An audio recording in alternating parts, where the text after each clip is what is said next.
Olha, em minha defesa, às vezes a gente não tá muito afim de assistir coisas pra nossa idade. Às vezes eu não tô afim de assistir tiro, guerra, drama e romance. Às vezes eu só quero assistir uma animação duvidosa da Netflix pra crianças de 12 anos. Agora, no início do vídeo, eu gosto sempre de alertar que esses são apenas os meus pensamentos sobre esse determinado assunto. Não significa que você precisa concordar sempre comigo. E se for pra falar algumas coisas nos comentários, por favor, faça isso com respeito. Eu também quero pedir pra vocês deixarem um like, comentarem algo que não precisa ser relacionado com o vídeo, se inscreverem e ativarem o sininho, porque assim vocês me ajudam a crescer a nossa comunidade, a crescer o meu canal e também passam a receber mais dos meus vídeos e vídeos parecidos. Supernatural Academy é, na verdade, uma animação de idade indicativa mais 12, feita pela Netflix em 2022. Ela tem uma temporada só e tem só 16 episódios, com uma duração mais ou menos de 20 minutos. Mas provavelmente não vai ter segunda temporada, como vocês podem ver pela incrível avaliação, mas depois eu falo um pouco mais sobre isso. A história conta sobre Misha e Jessa LeBron, que são gêmeas, que não sabem que são gêmeas e foram separadas ainda bebês e começaram a viver em mundos completamente diferentes. E agora, na verdade, elas têm que se juntar como uma família feliz porque elas estão em perigo mortal. Vamos começar com Jessa, que é uma menina sobrenatural e vive numa academia, né, numa escola ali, onde ela mora num campus, numa escola, e ela anda com o seu próprio bando de amigos. Ela é bem popular, digamos assim. Jessa, como eu falei, ela é sobrenatural, o que significa que ela é metamorfa de lobo. E o seu bando também são outros sobrenaturais com outros poderes. Então a gente tem o Brax, que é um metamorfo de dragão. A gente tem o seu irmão Max, que é um vampiro. A gente tem a Terra, que é uma bruxa. E a gente tem Jay, que é um fey.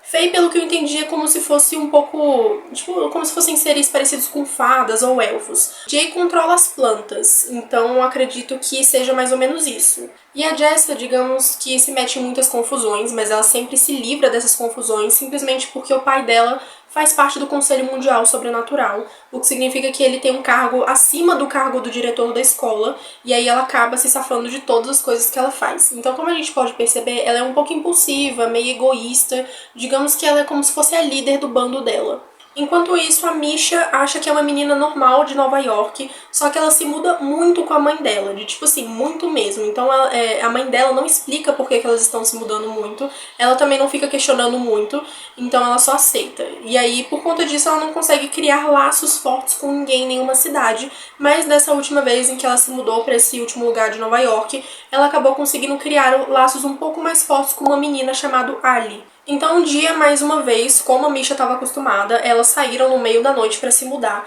Só que dessa vez foi um pouquinho diferente, porque a mãe dela parecia mais afobada do que o normal. Elas não pegaram nada, não se prepararam, simplesmente saíram de casa e começaram a correr sem rumo. Como a Misha estava assustada, ela só seguiu a mãe dela e aí elas acabaram correndo para dentro do parque ou da floresta.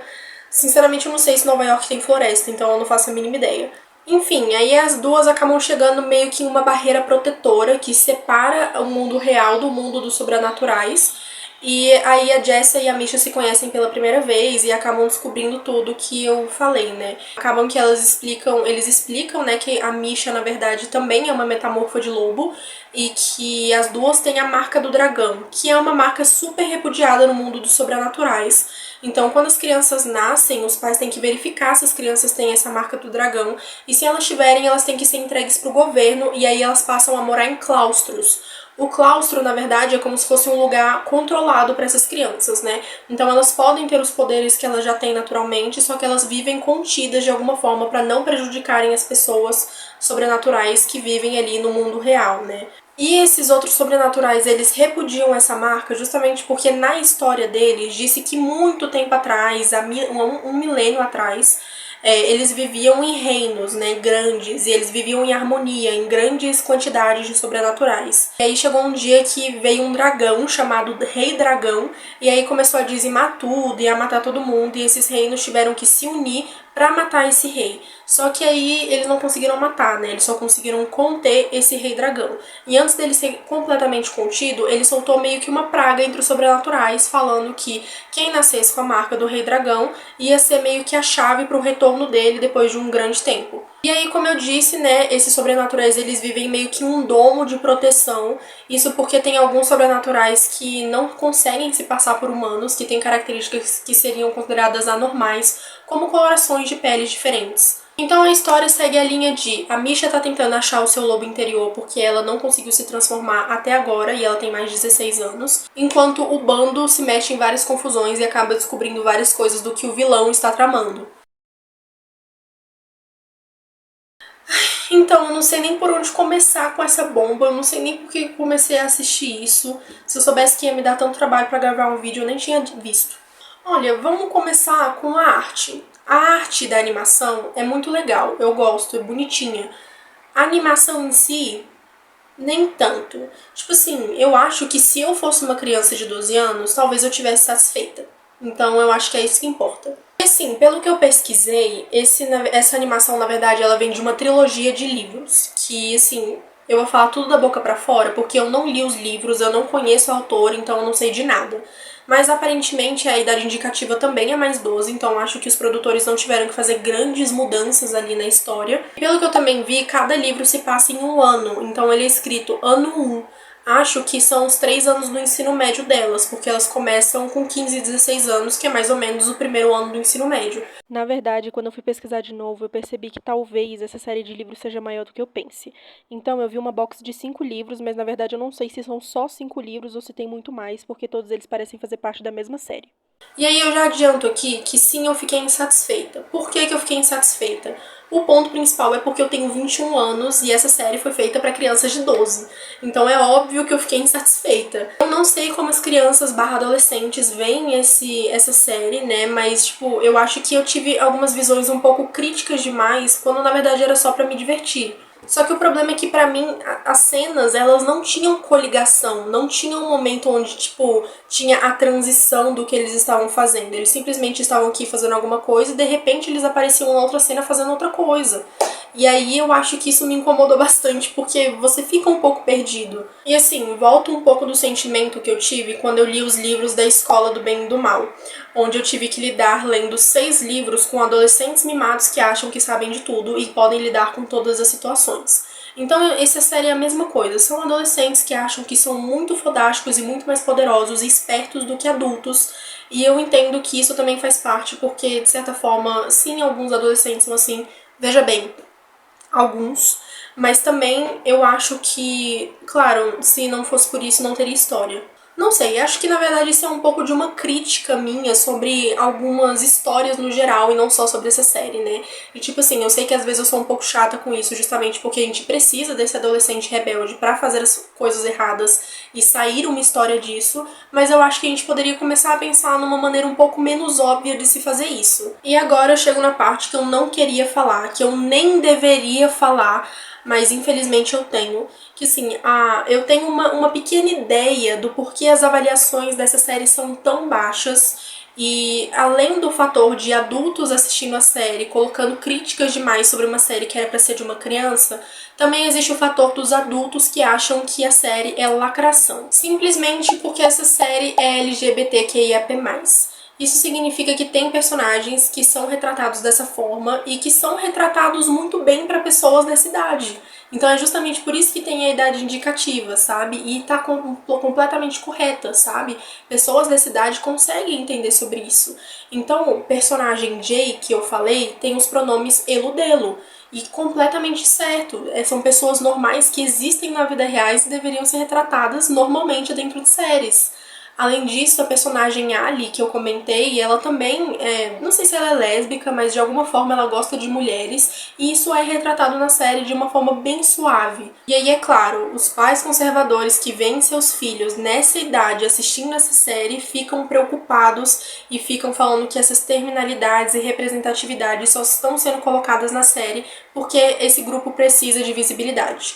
E não é verdade, sabe? São pessoas normais, que existem na vida normal e que são representadas porque as séries tentam representar aquilo que se passa na vida real. Não é porque nas séries e filmes de antigamente não tinha muita representatividade que essas pessoas não existiam, sabe? Não é que virou uma moda com a geração Z, é porque as pessoas começaram a se abrir mais nessa geração porque viram que tem como fazer isso de uma forma um pouco mais segura do que antigamente. E sabe, tenta ter um pouco mais de empatia, você tá falando de pessoas, sabe? São só pessoas que amam e querem ser amadas de qualquer forma, independente do sexo e da identidade de gênero, do que caralho que for, sabe? As pessoas só estão tentando ser representativas com aquilo que a gente tem na vida real. E essa é a vida real. Pessoas LGBTQIAP+, e não brancas. O que os conservadores mais falam e usam de desculpas é que a gente tá fazendo a cabeça dessas crianças. Que essa série vai fazer a cabeça delas e aí elas vão começar a falar sobre isso. Que não pode ser uma coisa conversada com elas porque elas vão querer fazer, sabe?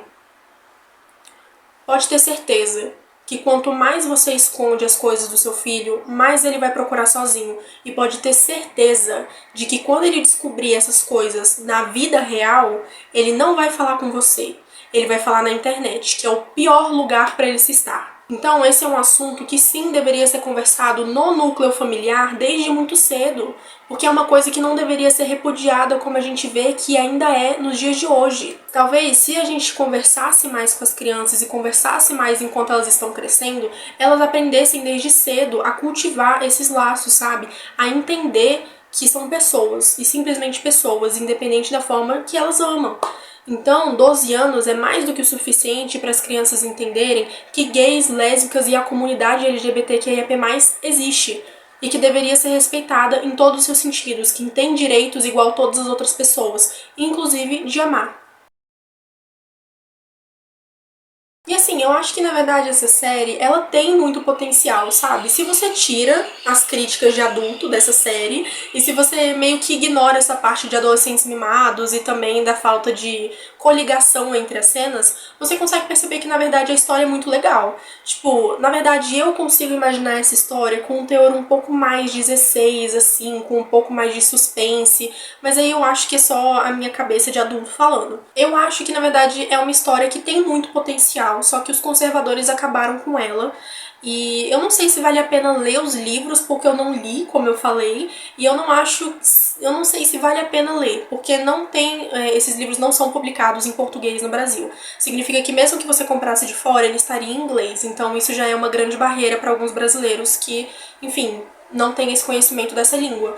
Mas se alguém leu ou conhece a história dos livros, eu aceito as opiniões nos comentários. Então, vocês já assistiram essa série ou sentem vontade de assistir séries infantis de vez em quando? Me digam que sim, por favor, eu não quero parecer maluca sozinha.